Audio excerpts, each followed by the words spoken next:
My name is Rachel. Me and my boyfriend, Alan, were having a Valentine's dinner date. But it wasn't an ordinary Valentine's dinner date, because my boyfriend Alan was married. We had arguments over and over for the last 2 months since we met. Alan promised me he would do something about it, and I gave him an ultimatum. Either sort it out by Valentine's, or I can't keep going on being his mistress. We were enjoying our meal and drinking wine. It started out your usual romantic meal, but then things started getting a bit tense when I asked him, did he end things with his wife? Alan said to me, "Look, I know things have been all over the place, and I am not going to string you along any longer, trust me. But there was a time I loved my wife very much, but that love is gone long ago. You are the only person I love now, but saying that, because of me loving my wife so much before, I feel guilty just telling her outright it's over." I was angry. "So you're telling me after promising me you'd sort it out by Valentine's night, you still didn't sort it out?" Before he could say anything else, I said, "I'm getting more wine." When I opened the fridge, I nearly got sick when I saw Alan's dead wife inside the fridge, and half of her body was gone. There was a laptop open on the table with a how to cook humans guide showing. I found it hard to walk back into the kitchen with the fear running through my body. I went back and shouted at him, "What the hell is your wife doing in the fridge? Did you just feed me your dead wife? Is that your idea of sorting it out once and for all?" Alan looked shocked and said, "What are you talking about?" A few minutes later, after Alan came around from the shock of seeing his dead wife, he rang the chef he had cooked the dinner. When he rang, there was a ringtone coming from the basement. A few seconds later, the chef came into the dining room. Jake, the chef, holds a gun up to Alan and said, "Well, Alan, I'm glad you took the bait in the bar a few months back when I became very friendly with you and you spilled the beans on your affair." "The affair with my wife, may I add. I also loved how you liked my idea of me cooking yourself and your mistress's meal, but little did you know that I'd cook your wife." Rachel looked in a daze, shocked at what she was hearing. Alan started crying. "What the hell did you kill my wife for, you sick bastard?" The chef smiled and pointed at me saying, "Because you were having an affair with my dishonest bitch of a wife, that's why." I had never told Alan I was married and had never realised my husband knew I was having an affair. "Please, Jake, stop this madness. That poor lady did nothing wrong to you. Why are you doing this?" He said, "Because he took you from me, so I took his wife. It just dawned on me now that I was just after eating the woman's body." Suddenly, Jake shot Alan dead, and then he shot and killed me. You might wonder why I'm able to tell you this story when my husband killed me. The answer is nothing what you think you know about this story is true. There was no body in the fridge. There was no mad, angry husband or mistress. There was just me and my hallucinations. My dissociative disorder. I should not be in prison. It is not me who killed my wife. It is those people inside me. Maybe I will be out next Halloween. Maybe I will be out next Christmas. Maybe I will be out next Easter. Maybe I will be out for Valentine's Day next year. And then maybe I will have a romantic meal like I should have had this year. I wouldn't hurt anyone. Why can't they understand that?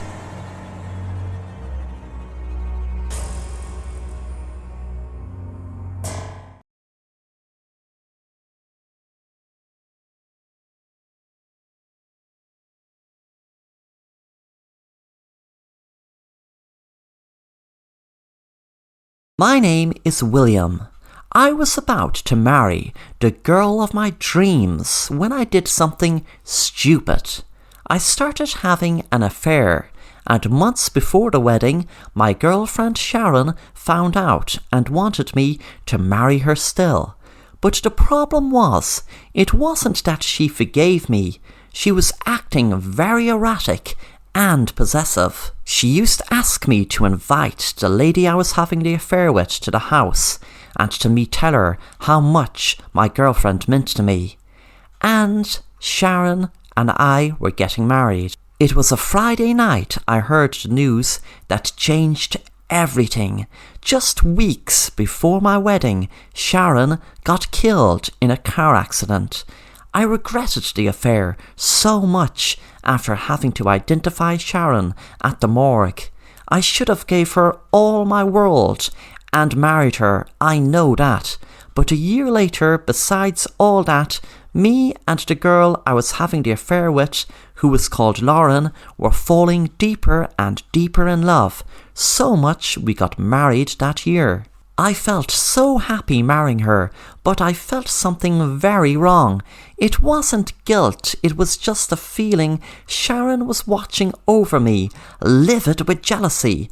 I brushed the feelings to the side. The day of the wedding I was so busy and excited, all those weird feelings were gone. Until my friends took a photo of me and my newly married wife together.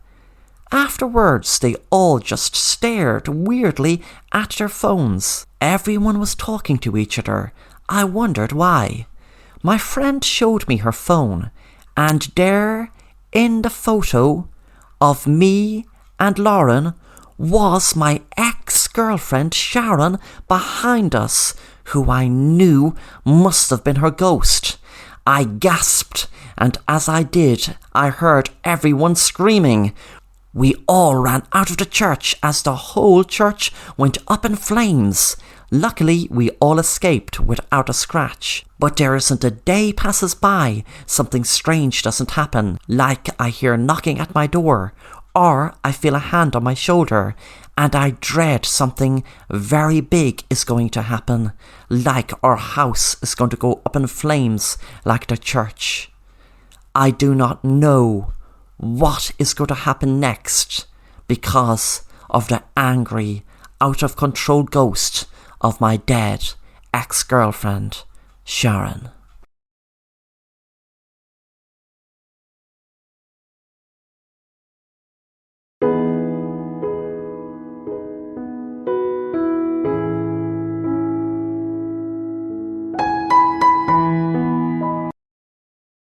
It was a beautiful summer's day, and me and my friend decided to visit a local castle called Ballet Castle. We walked for miles to see it, and it was all worth it when we saw what such a beautiful castle it was. Me and my friend were walking around the countryside when we discovered a beautiful white horse painted up on the side of a cliff. We didn't climb up to see it up close, as it was pretty steep and we didn't have the energy to go climbing up anyway. We got a start when someone suddenly came out of the bushes. It was a man holding a bucket of white paint. I told him it was a beautiful idea. Oh yes, it looks beautiful maybe, but there's a sad story behind it. I asked him, what was it? And he began to tell us the story about the white horse. Years and years ago, there was a beautiful farmer's daughter who fell deeply in love with a local farmer's son. They used to love being in each other's company and wander through the hills holding each other's hand. The girl used to ride a white horse that used to shine bright against the sun on a lovely summer's day. The boy and girl knew that what they had together was true love, so she told her father they wanted to get married. Her father lost his temper instantly and shouted in a rage, No way was she going to marry that boy, and she would marry a man of his choice. There was a huge argument between herself and her father over it, so she ran out crying and jumped on her horse and went riding through the woods. The girl was screaming for her life as the white horse bolted over the edge of the cliff, with both daughter and horse falling to their deaths. The white horse was painted on the cliff to mark this fateful day. I told the man what a sad story. Suddenly, me and my friend heard a horse behind us galloping, and when we looked back to the man, he was gone.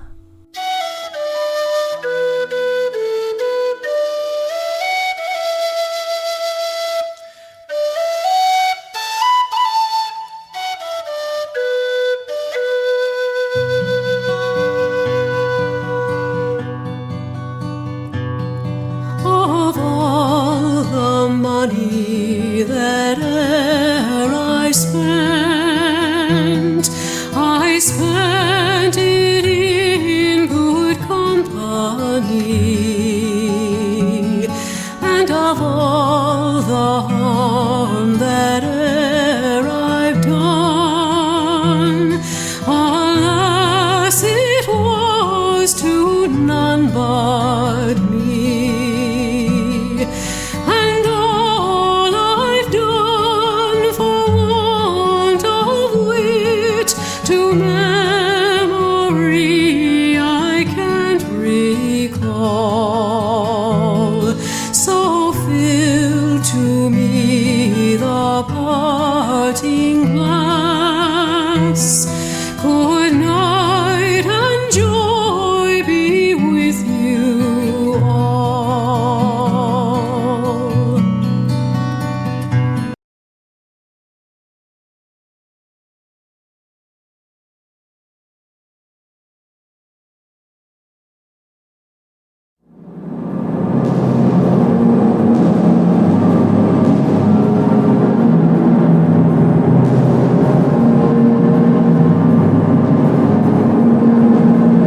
It was Valentine's Day, and I was looking forward to go out on a date with my girlfriend for months, but unfortunately it was a lockdown, so we couldn't go out to any restaurant or anything. My girlfriend lived with me, so at least we could cook something at home and have a nice romantic meal. She sat down on the sofa watching TV while I cooked her the meal. About an hour later I called her out to the kitchen, and the table was set with candles and all to give it that romantic atmosphere. We started eating the meal, and my girlfriend told me how delicious it tasted. She asked what it was, and I told her it was mincemeat with vegetables. After the meal, we both sat back down watching a romantic movie. I was really enjoying the night. I gave my girlfriend a glass of wine, and within a few minutes I was feeling drowsy. I wondered why, as I had the sleeping tablets and painkillers crushed up into her glass. But she somehow must have noticed. I had planned on knocking her out and tying her up and revealing to her when she awoke I had that bastard Jack who she was cheating with on me. I had him tied up and gagged in the basement, thinking my plan would go according to plan. I did worry I'd be arrested for kidnapping though, as I was just going to try to scare them, but somehow my girlfriend knew my plan and switched the drinks to me get knocked out instead of her. I'm writing this letter by force. My girlfriend is pointing a gun at me, with her ex standing by smirking as I write. I don't know what they are going to do to me. My girlfriend is asking me to write what I think she is going to do to me. I write, I hope my girlfriend will let me go and tell me she's finished with me, but forgive me for tying Jack up and trying to knock her out with the tablets. She looked at the ending and smiled, then said, "This is just what I wanted." I wondered what she meant. She told me, because you cheating bastard, I know you have another girlfriend, and her name is Sarah, so now she's going to get the blame for murdering you, not me. She pressed the gun to my head and said, right, I hope Sarah leaves me go. I said, no, Sarah is innocent. She has nothing to do with this. She has everything to do with it. Now write Sarah's name. Write, I hope Sarah will let me go. I eventually wrote Sarah's name. My other girlfriend and Jack laughed, and both said, Happy Valentines, and text Sarah pretending to be me. Come over, please. I have the house free. My girlfriend is gone out of town. As soon as he sent the text, he rang the police, pretending to be an anonymous neighbour, hoping Sarah would arrive at the same time they did. Sure enough, the police arrived just a couple of minutes after Sarah was in the house crying, and she was arrested for murder with the letter as evidence.